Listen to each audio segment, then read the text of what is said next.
In a small village nestled in the hills of Galilee, the townspeople whispered about a secret they dared not speak aloud.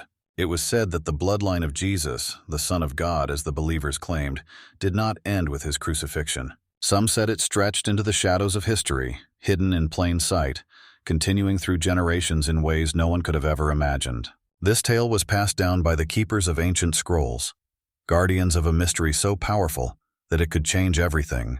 It began not at the foot of the cross, but in a time long before Jesus was even born. In the centuries before his birth, prophecies had spoken of a coming Messiah, one who would be of the line of King David, a royal bloodline stretching back to the founding days of Israel. Jesus' earthly parents, Mary and Joseph, were part of this lineage, though they lived humble lives, far removed from any royal court. Yet this connection to David was more than symbolic. It was a link to a promise made by God, that from David's descendants, a Savior would come to redeem not just Israel, but all of humanity. As the story of Jesus unfolded, his followers saw him not just as the fulfillment of prophecy, but as a new beginning, a spiritual king whose reign would never end. But behind the public story of his life, death, and resurrection, there were whispers of a deeper, hidden history. Some claimed that Jesus had secretly married, that he had children whose blood carried not just royal lineage, but divine essence.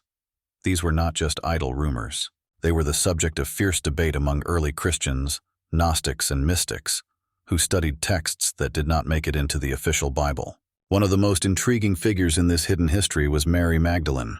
For centuries, traditional Christian teaching painted her as a repentant sinner, redeemed by Jesus' love. But alternative texts, such as the Gnostic Gospels, suggested a much closer relationship between Jesus and Mary. Some even hinted that Mary was not just a follower but his wife, and that their union was sacred, meant to continue his divine mission in ways the world was not yet ready to understand. According to these sources, after Jesus' crucifixion, Mary fled with their child to distant lands, possibly to southern France or even as far as India, to protect the bloodline from those who would seek to destroy it. The legend tells of a secret society, sworn to protect this bloodline across generations, ensuring that the descendants of Jesus would survive in anonymity, hidden from those who feared the power they carried. This secret society, some say, has been known by many names throughout history: Templars, Cathars, and later even the Freemasons.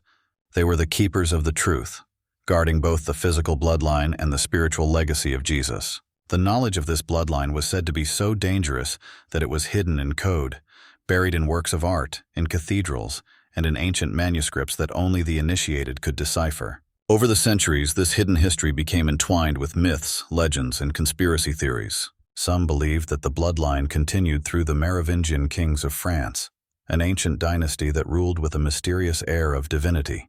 Others speculated that the bloodline had moved to Britain, influencing royal families across Europe. In more recent times, these theories have been popularized by novels and movies, but they trace their roots back to ancient sources, whispered among secret sects, and passed down through the ages. But what if this wasn't just myth? What if the descendants of Jesus still walk among us, unaware of their heritage?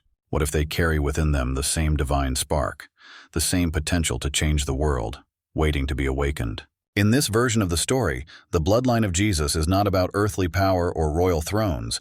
It's about spiritual transformation. Those who are of this bloodline may not even know it, but they carry a legacy of love, sacrifice, and redemption that stretches back over 2,000 years. This bloodline isn't about biology alone. It's about carrying the teachings of Jesus in their hearts, continuing his mission to bring light to a world often consumed by darkness. As the story goes, one day, the hidden bloodline will no longer need to be hidden.